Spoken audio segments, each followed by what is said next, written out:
Hi everybody, welcome to Midweek and welcome back. Well, at least from my perspective. Last week Caleb did a great job of getting us ready for the weekend, but today is kind of my official kickoff for this fall season. We took a little month off, and if you didn't notice, sorry, hope you missed us, but we're thrilled to be back.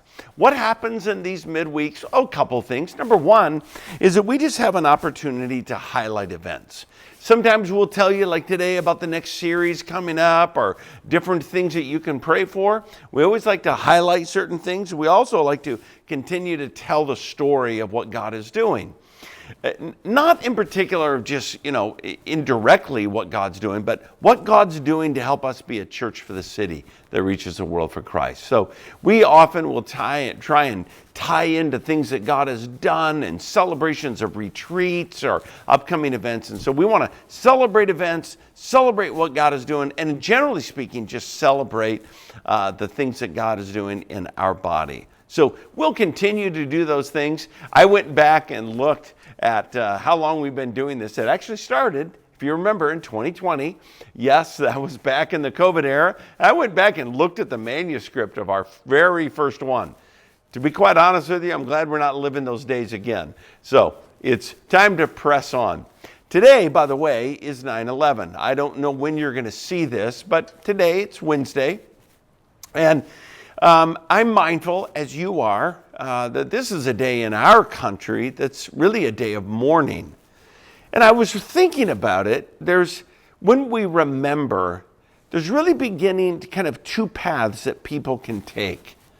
And I want to encourage you to take the right path.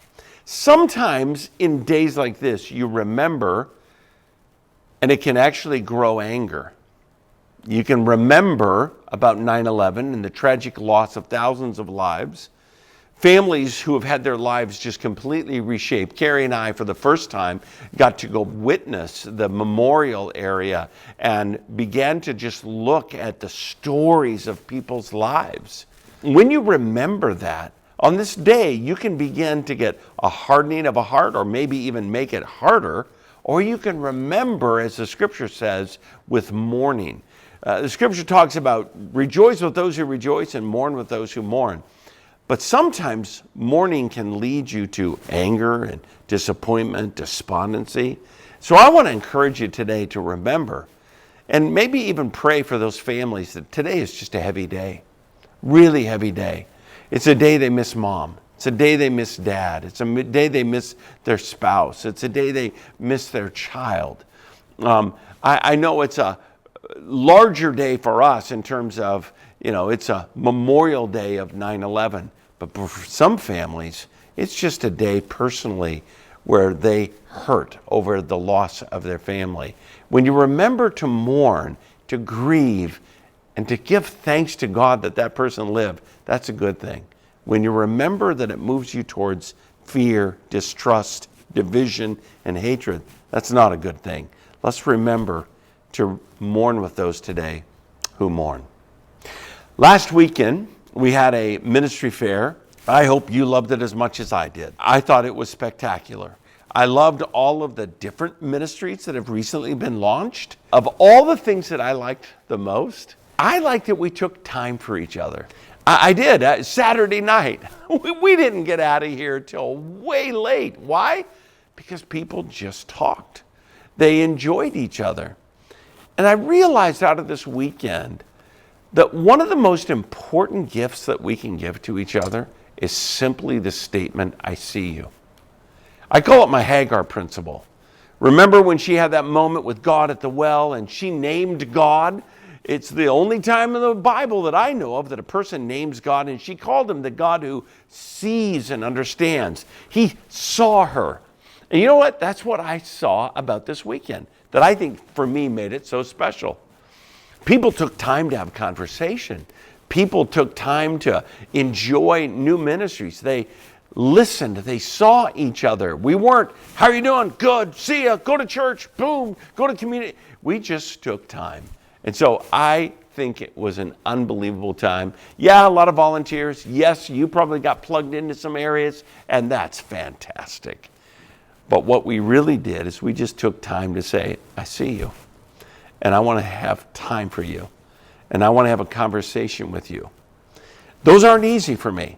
I don't know about you. On Sunday mornings, usually Saturday nights, I'm kind of going from one thing to the next, and sometimes from one service to the next.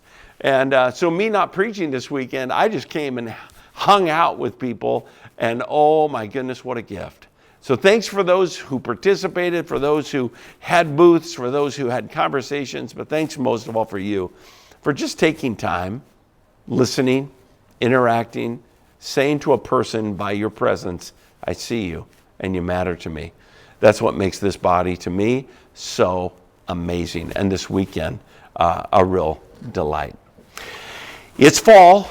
It's a new season. I love fall for a variety of reasons. I used to love it. We had one son who played football, and I loved the football season, and football season always led to wrestling season, and I love wrestling season. Well, I don't have those personally in family, but I got to go to a football game the other night from some of the kids in our church, and oh man, did that stir some passion. I think I'm going to go to another one. If you like to go to high school football, call me. I probably will join you. It's a blast. But fall is an opportunity for a new season. I want to read a passage, and I kind of link these two together. In this passage, it's in the book of Galatians, chapter 6, verse 9. It says, let us not grow weary in doing good. And here's the line. For in due season we will reap if we do not give up. I call it one of my favorite gritty passages of the Bible. And the fall season, actually the transition of season, always reminds me that in every season is both a season to plant, but also a season to harvest. But oftentimes they don't come together. Sometimes when you're planting, that harvesting is in another season. But the condition, God says, is you can't give up. I want to encourage you this fall to start some new practices, maybe out of the ministry fair, engage in some new areas of service, but you're doing it because in another season, this discipline, this service is going to reap something that I and God are going to celebrate together. So this is a new season. It's fall. Start planting in some ways. Start some new disciplines. Challenge yourself in some new areas. Sign up for a new community group. Get involved in another Bible study. Lead something. Come to midweek and say, you know what, this year I'm going to invest in kids, or I'm going to join this team. And the reaping may not happen right away. In fact, biblically speaking, it's probably going to be in another season. But you started in this season for that season. And gritty people, you just keep going. So I encourage you this year, let's start planting maybe in a different season. And fall is a great season to plant. It really is. I know most people think fall's the season for harvest. It's actually also the season to plant. This coming weekend, we're going to start a new series. It's in the book of Ephesians. It's called New Life. I think I agree with Chesterton, the second most important book of the Bible. What's the first? Well, I'm kind of in favor of the book of Romans. We've done that together. We're going to start the book of Ephesians. Chapter 1 this week, so you might want to give it a read. And I can't wait to see you this weekend as we kick off in a new series called New Life. Have a great week. Good to be back with you. We'll see you again next week on Midweek.